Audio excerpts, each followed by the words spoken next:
DFTV. Tunda juhudi.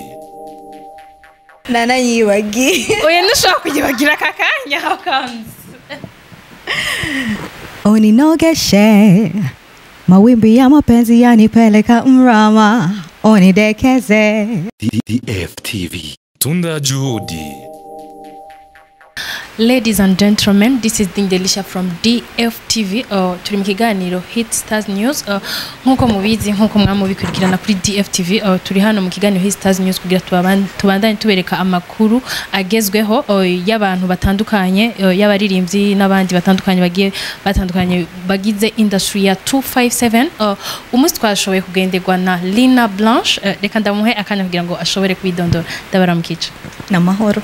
Muraho? Ego turaho namwe. Ego muraberewe cyane Linah. Murakoze.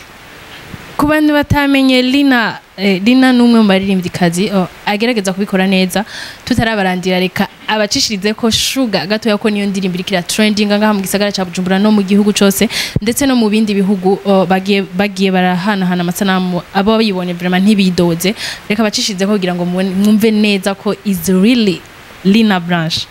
Because you give me sugar, sugar, sugar, sugar. Come and give me sugar, sugar, sugar, sugar. Unanipagawisha we. Hey, mambo hayo. Ako kandaga kunda niko kantu kashoye ku motiva cyane. Linah uri muri bamwe mu bigeme bariko baraseruka cyane mu gihugu cy'u Burundi. Ni giki gituma udashobora guseruka gose kuko waherutse utanga audio ariko video yaratevye gatoya parce que twabonye umengo il y a 4 mois niho wasohoye audio byagenze gute kugira ngo usohore video y'iyo ndirimbo te? Well, nariko ndipanga urazi yuko nagize ikibazo kandi byarantwaye uburyo bwinshi cyane kugira mve mu bitaro.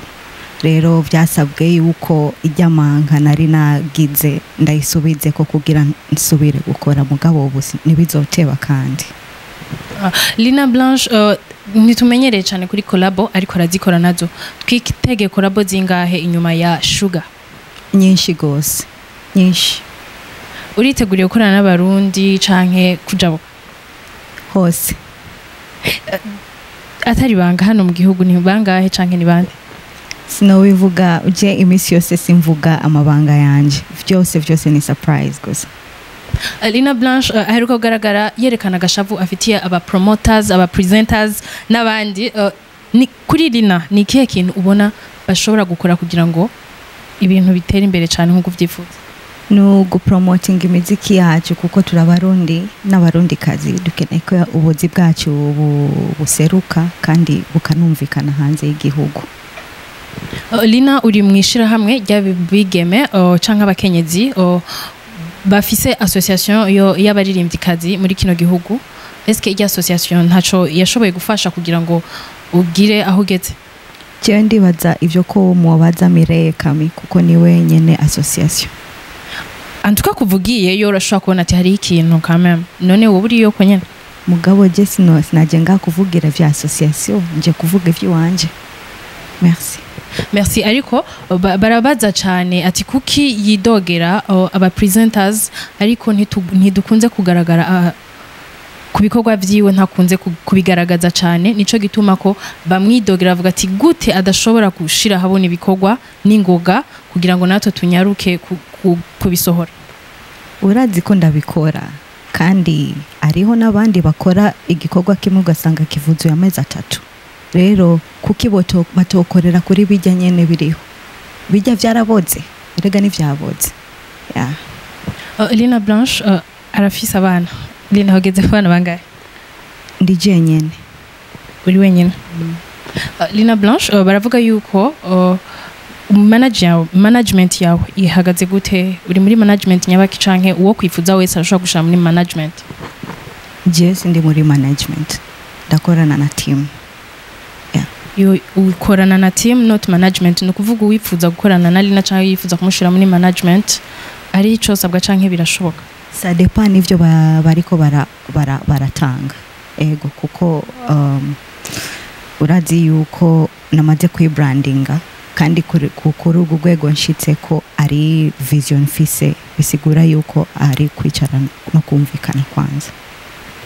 Muri bamwe muri team yawe ko hagaragaramwo abajene, eske ntaco byaba vyica ko kuba wubatse canke nta na kimwe bitwaye? Just naco bitwaye nyene kuko abajene nibo bafise the strength to like go out there and work hard. Yeah. Linah Blanche ko akora acoustic night ntaco imwishira canke ntiri muri kimwe mu bituma atagaragara cane muri industry ya music? Well, naho yoba ariyo mpamvu ntagaragara cyane ni kubera ariho ndonderera ubuzima, bisigura yuko naho nkora ibikorwa vy'iwanje biva muri ya acoustic night nyene. Yeah, Linah Blanche, ni kihe kintu wobwira like abantu batariko barashiramwe agatege kugira ngo umukenyezi ahaguruke muri kino gihugu? Subiramo. Ni kihe kintu wobwira abantu en fait bariko baracinyiza agateka k'umukenyezi mu gihugu mu kudashira imbere cane ibikorwa vyabo? Je ndibaza ko umukenyezi ashobojwe arashobora, kandi arashobora kugaragara kandi agakora ibikorwa vyiza. Rero tureke ku investira ku bahungu gusa, tu investire no ku bakobwa kuko twebwe murazi yuko ari twe dukora ibikorwa vyinshi vyo mu rugo, ariko nakazi ko kahanze nako nyene turagashoboye. Niyo mpamvu ubona n'ubu abantu bari abakobwa bariga bakanagira kaminuza, ariho n'abaririmbyi kazi bashoboye mugabo kubera usanga bafise ibintu vyinshi cyane bibasubiza inyuma badashobora cyane cyane uburyo. Novuga yuko abantu bo investisa ku bakobwa. Uretse na mama ko nabonye ko na mama yigeze ko ari umuririmbyi, nawe ndi muntu akwenspira canke nta yindi inspiration office ku muntu w'umama? Well, nari mfise inspiration kuri Whitney Houston kuko ndakunda kumviriza indirimbo ziwe naho yafuye, RIP. Hama ariho n'abandi baririmbyi b'ama jazz kuko ndakora jazz music like Ella Fitzgerald, Eddie James n'abandi. Ariho n'abandi bo muri Africa like Yemi Alade ndamukunda cyane, Angelique Kidjo, Lady JD, rumva ni benshi. Yeah. Linah Blanche, una musi hagize umuntu avuga ati ndakwituye nk'umukenyezi cyangwa ndakwituye nk'ugwaruka nanje shaka gushika aho nshaka canke aho Burundi turashobora kushitsa kure, nk'ugwaruka go kwitura Linah Blanche kuri no mwanya rufashike? Well, no bakarorero keza no kora ibikorwa vyanje nkabigaragaza ku mpamvu nkuru ariyo kuba inspira no kubafasha. Ego. Linah Blanche, ni kihe kintu woterera muri industry ya music uretse yuko ukora acoustic night, ni kihe kindi kintu woterera? Well,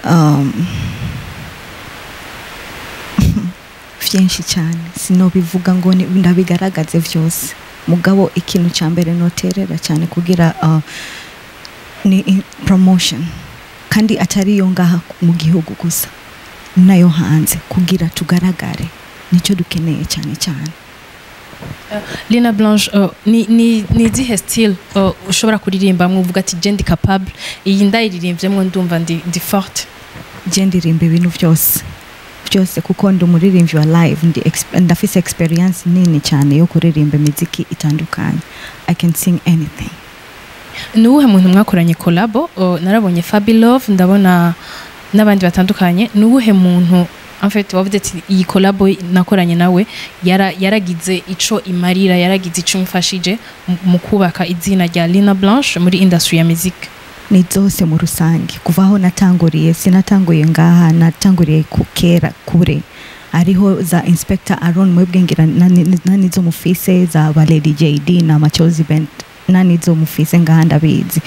N'izindi ariho n'indi collab nakoranye n'abakobwa ba Riziki, Aziza na Samantha, nani yo mufise ndabizi. Ariho n'izindi nyinshi, Bashir na Kodi twarigeze gukorana, urumva sizo zaba Fabi Love gusa, zose zaranyubatse kandi ndashima. Linah Blanche arashobora kuririmba style ya hip hop akayishobora kabisa? Well, mfashe umwanya nkicara nkayandika neza birashoboka. What is hard? There is nothing hard in the music industry, my dear.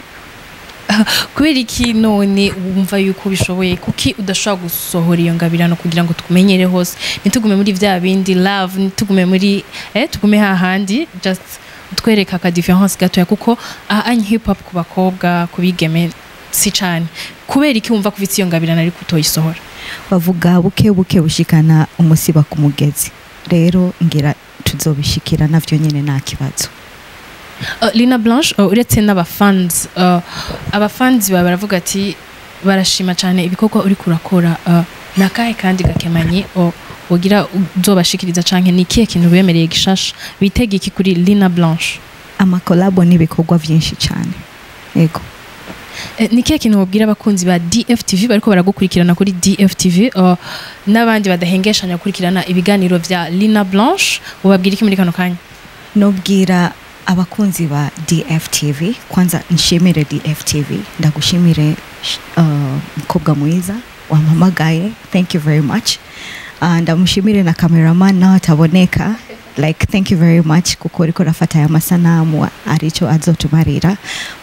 Mfata akanya ko gushimira abafans ba DJ Fanny na DFTV n'abafans biwanje ndabasabe yuko mugira subscribe, like, comment, share and don't forget to hit the bell button kubera jewe ndinga kubwiwanyu ndakeneye support yiwanyu sindi jewe n'abafisi.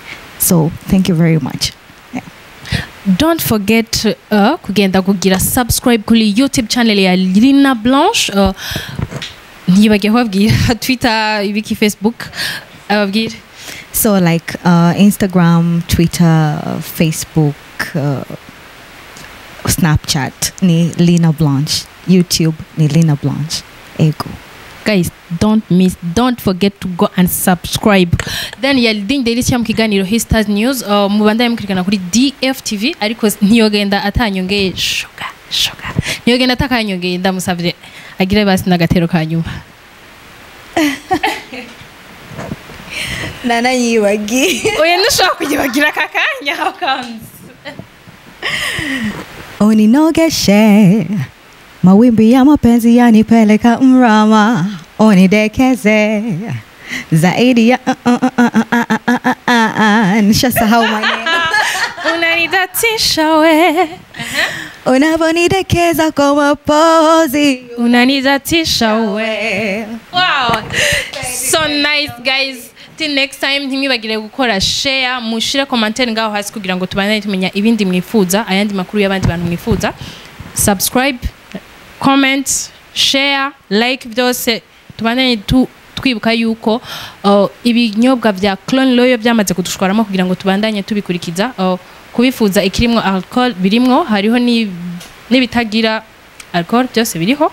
Ntimwibagire kubifata guys. Love you guys. Till next time, think delicious. Ciao. DFTV. Tunda Juhudi.